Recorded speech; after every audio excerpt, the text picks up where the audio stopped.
cet unboxing. Je ne l'ai pas filmé le même jour, donc je vais passer directement à la suite. La dernière partie de l'unboxing concerne les achats que j'ai fait sur Emmaüs. Donc tout de suite, on va commencer avec le premier livre. Donc il s'agit d'un gros carton comme ça, hein, que j'ai commandé pareil, plus d'une dizaine de livres aussi, je crois. Donc il faut savoir que quasiment tous les livres là que j'ai achetés étaient entre 1,46 € et 1,80 € je pense. Je vais pas redire les prix à chaque fois en fait. Alors,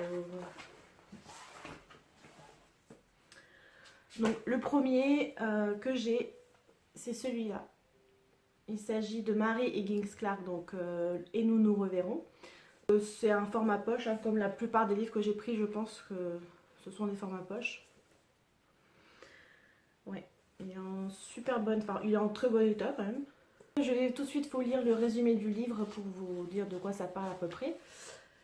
Alors, Molly, jolie et brillante jeune femme, accusée de l'assassinat de son mari Gary, un médecin réputé, clame son innocence. 6 années de prison renforceront encore son obsession. Prouver qu'elle n'est pas la meurtrière. Pourtant, un casse-tête médico-financier auquel était mêlé Gary vient dangereusement brouiller les pistes et resserrer les taux. Qui saura la tirer de cette sordide affaire? Trouvera-t-elle en Jenna et Fran, ses deux meilleures amies d'enfance, les fidèles alliés qu'elle imagine? L'amitié si forte du temps de leurs jeunes années résistera-t-elle à une telle épreuve? Avec une habileté inégalable, Mary Higgins Clark défait une à une les pièces d'un puzzle démoniaque pour nous faire douter de tout et nous entraîner dans un jeu de patience sans cesse plus angoissant. C'est un peu un mélange d'un résumé que j'ai trouvé sur Babelio et la 4e de couverture. Voilà. Donc, vous connaissez Mary Higgins Clark, tous ces romans, ce sont des romans un peu à suspense, mêlés avec des enquêtes policières. Voilà, donc c'est à peu près le thème qu'il va y avoir dans tous les livres que je vais vous présenter. Ensuite, donc Un jour tu verras, toujours de la même auteure. Donc celui-ci, j'ai payé le même prix. Hein. D'ailleurs, c'est une assez vieille édition puisque le prix est en francs. Donc voilà, c'est assez drôle.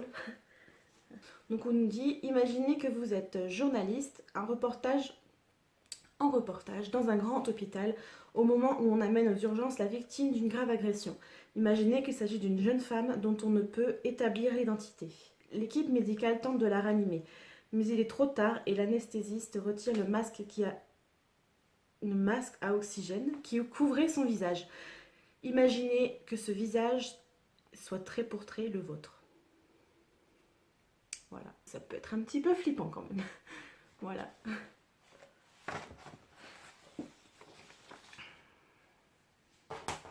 Je passe au livre suivant.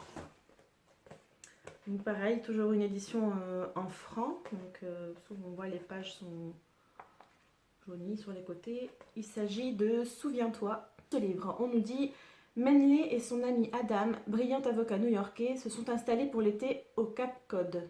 À Cape Cod, la station balnéaire chic proche de Boston avec leur petite fille. Une obsession pour eux, surmonter le traumatisme dû à la disparition accidentelle de leur premier bébé. Mais on ne parle à Cape Cod que de la mort d'une richissime jeune femme et des soupçons de meurtre qui pèsent sur son mari héritier de sa fortune. Dans le même temps, Manley a l'impression d'être environné de menaces dans la splendide demeure ancienne qu'ils ont louée, théâtre 2 siècles plus tôt d'événements dramatiques. Et nous voici enfermés peu à peu avec ce couple déjà si douloureusement éprouvé dans un piège diabolique, comme c'est seul les imaginait la romancière de La Nuit du Renard et de Nous n'irons plus au bois. De ce drame en un milieu hanté, lourd de crimes anciens et de rapines, Mary Higgins Clark, avec l'aide du diable qui aime les bons auteurs, tire un parti étonnant. Voilà, donc pareil, ce résumé j'ai trouvé sur Babelio. Livre suivant. Il s'agit de 7 chansons que je n'oublierai jamais. Donc c'est un livre de poche toujours. Une édition assez récente vu qu'elle est cette fois-ci en euros. Donc pareil, le livre est en assez bon état. Franchement, pour 1,46 €, on va vraiment pas se plaindre. On nous dit « Une ritournelle lancinante trotte dans la tête de Kay. D'où vient-elle? Que signifie-t-elle? Pourquoi l'obsède-t-elle à ce point ?» En plongeant dans ses souvenirs, la jeune femme revoit une scène imprécise lorsqu'elle était enfant. dans la propriété de Carrington où elle a grandi. Depuis, Kay a épousé Peter, l'héritier de la famille. Mais les rumeurs qui courent sur son époux concernant la disparition d'une jeune fille et la mort accidentelle de son ex-femme, retrouvée noyée dans la piscine, se confirment. Et Peter se retrouve en prison. Convaincu de son innocence, Kay se laisse emporter par cette musique sans savoir qu'elle recèle un secret très dangereux pour elle et pour lui. Voilà, pareil, toujours un résumé que j'ai trouvé sur Babelio, mais qui est quasiment égal à la 4e de couverture. Au suivant. Alors, toujours à Mary Higgins Clark, donc c'est Le fantôme de Lady Margaret, donc qui est assez connu. Enfin, tous ces livres sont assez connus, hein. On va pas dire. Ce résumé, c'est: quel rapport peut-il y avoir entre les attentats qui ensanglantent Londres, visant la famille royale, et les recherches d'une jeune historienne sur la terrible Lady Margaret, décapitée au XVIIe siècle, La vengeance peut-être, ou l'hypnose. Le surnaturel pour deux jumelles aux prises avec un psychopathe, la passion meurtrière d'un jeune homme pour son ancien professeur, amour, mort et loterie pour les deux amis, 2 jours de chance. L'auteur de La Nuit du Renard explore ici en 5 récits toute la gamme du suspense et de la terreur. Voilà, donc apparemment c'est en 5 récits différents. Je vous en reparlerai dès que je l'aurai eu. On passe au suivant. Donc c'est Joyeux Noël, Merry Christmas, toujours de Mary Higgins Clark. Celui-là aussi il est assez célèbre. Donc on nous dit: après sa douce nuit à la fois terrible et émouvante, Mary Higgins Clark vous offre ce petit livre idéal pour passer des fêtes délicieusement angoissantes. Associés dans le bonheur comme dans l'aventure, Henry, ex-président des États-Unis, donc je pense que c'est Henry, et Sunday, jeune et brillante femme politique, vont être mêlés à des affaires parmi les plus troubles, des enquêtes à haut risque sous le signe du charme, du mystère et de la passion. Une fois encore, la reine du suspense vous souhaite joyeux Noël, Merry Christmas et beaucoup de frissons. Avec Mary Higgins Clark, les Noëls sont toujours animés. Voilà, donc là le résumé que j'ai trouvé toujours sur Babelio est assez différent de la 4e de couverture. Donc on nous parle un petit peu des 2 personnages là que je viens de citer, Sunday et Henry. Mais après là on nous parle d'un meurtre, d'un réseau terroriste. Et voilà, donc pareil, j'en reparlerai dès que je l'aurai lu. Je pense que je ferai un point un petit peu global sur plusieurs Mary Higgins Clark. Voilà. Toujours pareil, l'état des livres, vraiment rien à dire. On passe encore au suivant. Donc il s'agit de Ne pleure pas ma belle, toujours de Mary Higgins Clark. Donc un livre qui est toujours en édition en francs, donc qui date un petit peu. On nous dit en résumé: la jeune et ravissante Elizabeth Lange est hantée par la mort tragique de sa sœur, une star de l'écran et de la scène, tombée dans des circonstances pour le moins mystérieuses, de la terrasse de son appartement à New York. A-t-elle été assassinée par son amant, l'irrésistible mania des affaires Ted Winters, lui-même en proie à des tourments secrets? S'est-elle suicidée? Pourquoi Leila aurait-elle voulu se supprimer alors qu'elle était heureuse et au sommet de sa gloire? Quelqu'un d'autre l'aurait-il tuée? Mais qui pourrait en vouloir à une jeune femme aimée et admirée? Minée par le chagrin, Elisabeth est invitée par la baronne Mina von Schreiber, sa plus vieille amie, à venir se reposer dans le luxueux institut de remise en forme de Cypress Point, en Californie. Mais au lieu d'y trouver le calme et la détente dont elle a tant besoin, elle va être confrontée non seulement à Ted, mais aux meilleurs amis de sa sœur, qui ont tous un motif pour l'avoir tuée. Depuis La Nuit du Renard, les livres de Mary Higgins Clark sont tous des haletants thrillers, tous des best-sellers. Et Ne pleure pas ma belle est l'un des mieux réussis. Donc pareil, toujours une critique que j'ai trouvée sur Babelio et qui reprend quasiment intégralement la 4e de couverture. Voilà. Je vous en reparle dès que je l'ai lu. Alors, livre suivant, il s'agit de Chute libre. Et comme donc vous pouvez le voir, il ne s'agit pas de Mary Higgins Clark, mais de sa fille Carol. Donc je n'ai encore jamais lu de livre de Carol en fait. Donc ça m'intriguait, je me suis dit, si elle est partie un petit peu dans le même style d'écriture que sa mère aussi, il y a un peu de différence. Voilà.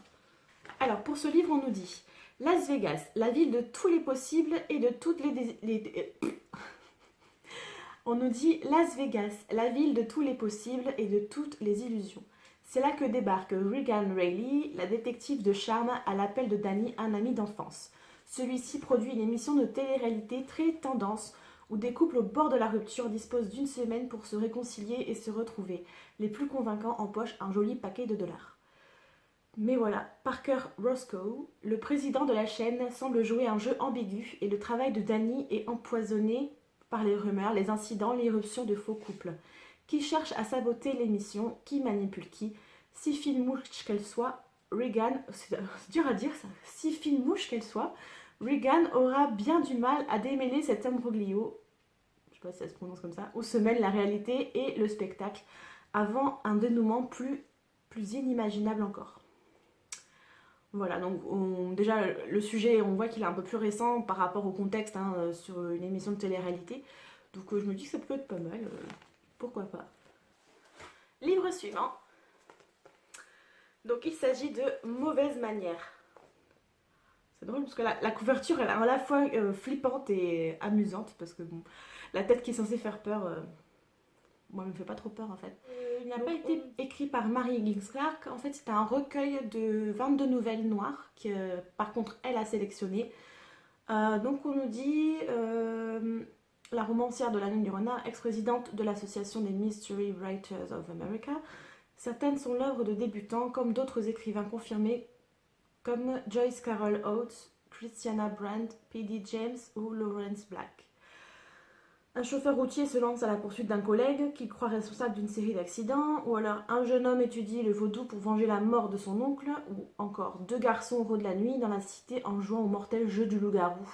Amour devenu haine, confiance trahie, solitude menant au meurtre, il y en a pour toutes les peurs.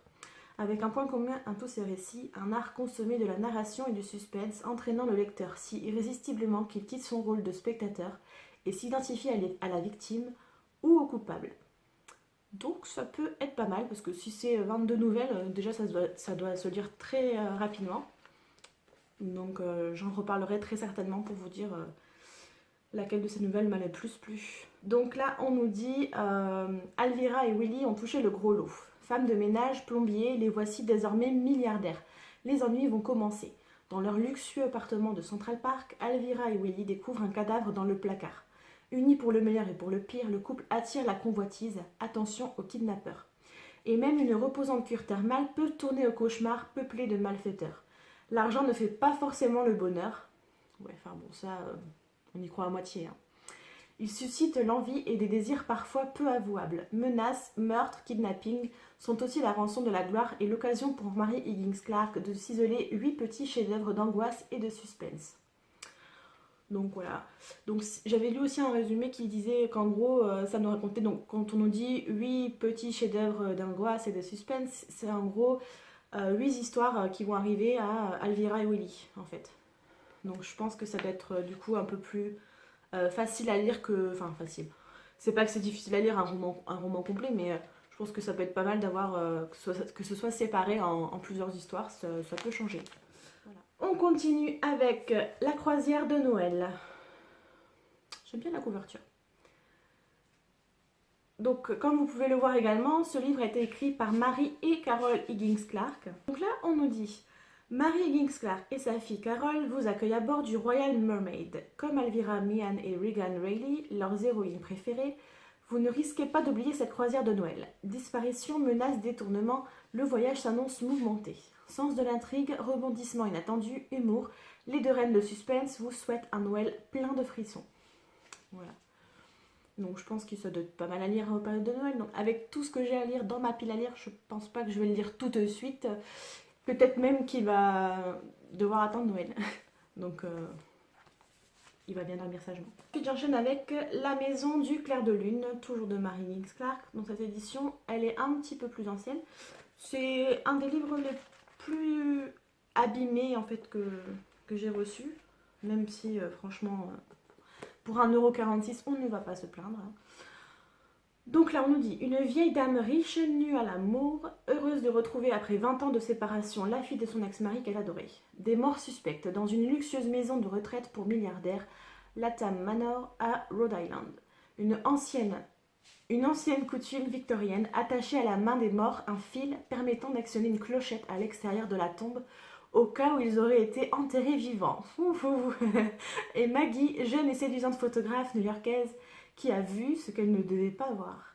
Tels sont les ingrédients du nouveau roman de... Enfin, du nouveau, à l'époque, hein, du roman de Mary Higgins Clark, l'auteur de l'inoubliable Nuit du renard, Grand Prix de la littérature policière en 1980 et de 12 autres chefs-d'œuvre du frisson. Une angoisse implacablement distillée qui ne nous laisse pas une seconde de répit. Voilà. Donc là, le sujet, déjà, il me fait un petit peu flipper quand même, hein, parce que les morts qui sont pas morts... On continue avec Dans la rue où vit... On continue avec Dans la rue où vit celle que j'aime, toujours de Mary Higgins Clark. Donc on nous dit, en 1891, les jeunes filles disparaissent mystérieusement, mais lorsqu'un siècle plus tard, on découvre leurs squelettes ainsi que des cadavres de mortes plus récentes, la petite ville de Spring Lake, vieille station balnéaire chic de la côte atlantique, est tétanisée. Chacun semble avoir quelque chose à cacher. Le docteur, l'agent immobilier, le restaurateur, tous paraissent suspects. Mais sont-ils pour autant coupables? Dans cette atmosphère d'angoisse grandissante, Emily Graham, une jeune avocate new-yorkaise, s'installe dans la maison de famille où jadis vécut Madeline, son ancêtre assassiné. Un homme observe ses faits et gestes. S'agit-il d'un tueur? De mystérieux liens semblent le rattacher à toutes ses victimes du passé. Emily sera-t-elle sa prochaine cible? Voilà, donc... Par contre, ouais, elle est un petit peu étrange la... Je sais pas, la couverture. Je vous en reparlerai hein, dès que je l'aurai lu.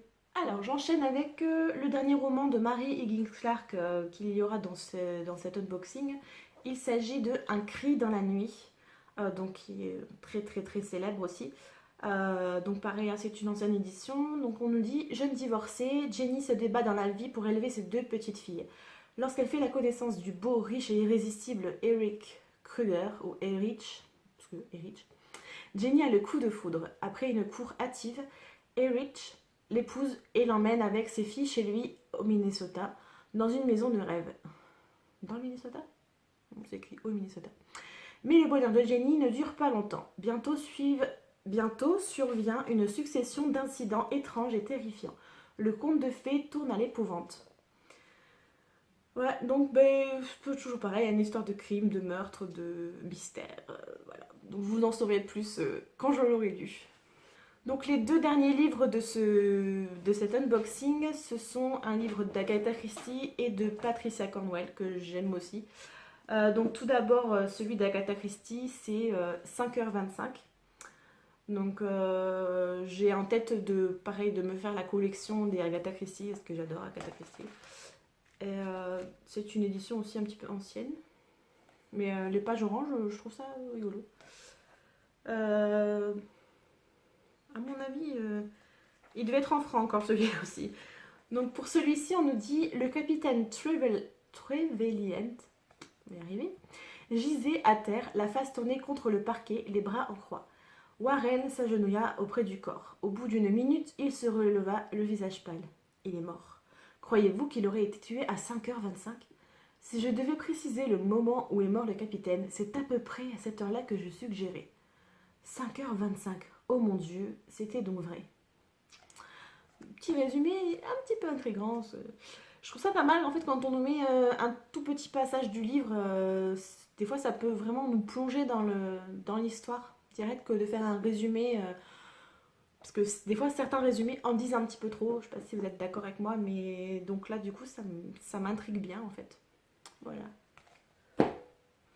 Et enfin, le dernier livre de ce gigantesque unboxing, il s'agit de La Griffe du Sud de Patricia Cornwell. Donc Patricia Cornwell, je pense, j'avais déjà lu L'Instinct du Mal, si je dis pas de bêtises. J'avais bien aimé. Donc c'est vraiment, ils sont un petit peu plus gros, je pense que les Mary Higgins Clark. La moyenne des pages, je pense qu'elle est un peu plus importante. Là, celui-ci fait un petit peu plus de 400 pages. Donc au niveau du résumé, on nous dit Judy Hammer, l'héroïne de la ville des frelons, est nommée à Richmond en Virginie. Sa mission, réorganiser la police, lutter coûte que coûte contre une criminalité qui a fait de l'ancienne capitale sudiste une jungle urbaine. Auprès d'elle, ses adjoints Virginia West et Andy Brazil. Des noms un petit peu bizarres. Il leur faudra se battre sur tous les fronts, réformer une police corrompue ou récalcitrante, braver des mentalités racistes et bornées et venir à bout d'une délinquance formée, souvent de très jeunes criminels, soumis à la loi de faire des gangs.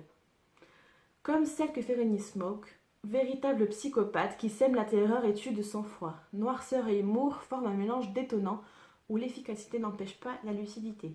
Dans cette nouvelle série, Patricia Cornwell brosse le tableau sans concession d'une société à la dérive. Ouais, donc ce livre il m'intrigue assez. Smoke par contre pour un nom de personnage. Voilà. Alors maintenant je vous propose un petit récapitulatif global de tous mes achats.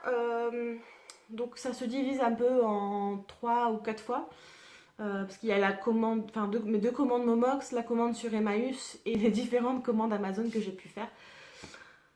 Donc pour les 2 commandes de Momox, j'ai payé pour la première 40 € à peu près, mais il n'y a pas de frais de port. Pour la deuxième, j'ai payé 49,39 €, toujours pas de frais de port. On va dire en moyenne pour 5, 3, 4, 5, 6. À chaque fois pour une douzaine de livres. Je trouve que c'est très raisonnable, surtout vu l'état de certains livres. Donc dedans il doit y avoir un livre dont je ne vous ai pas parlé en fait parce que je l'ai déjà offert à ma mère. Il s'agissait de La Maison Assassinée, parce qu'en fait elle a déjà vu le film. C'est une adaptation qui a été tournée il y a un certain temps déjà. Il y a Patrick Bruel qui joue dedans, donc elle a déjà regardé hein, évidemment. Je l'ai déjà vu aussi, donc du coup je me suis dit que ça pourrait être pas mal de lui faire lire le livre. Je suis quasiment sûre du coup que ça va lui plaire. Ensuite, pour ma commande chez Emmaüs, j'ai eu 5, 6, 7, 8, 9. Il y avait au total 16 livres et j'ai payé 32,46 €. Mais par contre, avec les frais de port compris, mais les frais de port s'élevaient à 9,10 €. Donc après ça se comprend parce que il y avait beaucoup de livres donc ça faisait son poids. Mais du coup, ouais, je pense que si quand même on s'y retrouve au niveau du prix, hein, vu que la plupart des livres étaient à 1,46 €, donc on va vraiment pas se plaindre. Voilà, je pense que j'ai fait à peu près le tour. Donc voilà, j'ai terminé. Si vous avez apprécié la vidéo, vous pouvez mettre un petit j'aime, hein, ça fait toujours plaisir, ça va m'encourager à continuer, à m'améliorer et puis voilà, c'était pas évident pour moi de faire cette première vidéo. Enfin là, du coup, c'est la deuxième fois que je tourne parce que c'est pas le même jour. Mais j'espère que je me suis pas trop emmêlé les pinceaux, que j'aurai réussi à faire un petit peu un montage correct.